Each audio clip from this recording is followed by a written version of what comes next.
L'A400M pour éteindre les incendies, ça marche. Après 2 années d'essai, Airbus a démontré que son gros porteur militaire peut larguer jusqu'à 20 tonnes d'eau ou de retardant pour éteindre les flammes. Ce qui fait de lui potentiellement le 3e plus gros bombardier d'eau dans le monde, avec une capacité largement supérieure à celle des Canadair ou des Dash 8 en service sur le territoire français. Une triple bonne nouvelle pour la France. D'abord, dans un pays couvert à plus de 30% par les forêts, la lutte aérienne contre les incendies reste une priorité. Le souvenir des 66 000 hectares partis en fumée en 2022, notamment dans le sud-ouest, est encore très présent. Ensuite, la France dispose de 17 bombardiers d'eau pour tout le territoire métropolitain.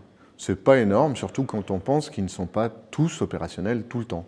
Il faut savoir que certains Canadair en plus arrivent en fin de vie, et que leur successeur est déjà en rupture de stock, pour ainsi dire. Enfin, l'A400M est d'abord et avant tout un appareil militaire. Un avion doté de systèmes de navigation très modernes qui lui permettent de voler très bas, de nuit ou à l'aveugle. Un appareil surtout qui peut toujours servir, même quand il n'y a pas de feu à éteindre, servir en particulier à l'armée de l'air. Le kit incendie d'Airbus se monte et se démonte en quelques heures. Alors évidemment, les pilotes de Canadair vous diront que l'A400M a des défauts. D'abord, il ne peut pas écoper.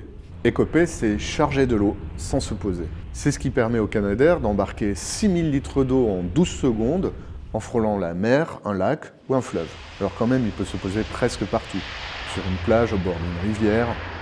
Ensuite, il lui faut une dizaine de minutes pour pomper 20 000 litres d'eau. Autre critique tout de même, l'A400M est moins manœuvrant, moins facile à piloter qu'un Canadair. Mais c'est pas Airbus qui le dira. Pour l'avionneur, cette capacité de lutte contre les incendies est une aubaine, un argument pour équiper les A400M en Espagne et en Grèce, des pays particulièrement touchés par les incendies, un argument surtout pour vendre en France, en Europe et au-delà des appareils supplémentaires et de pérenniser le programme.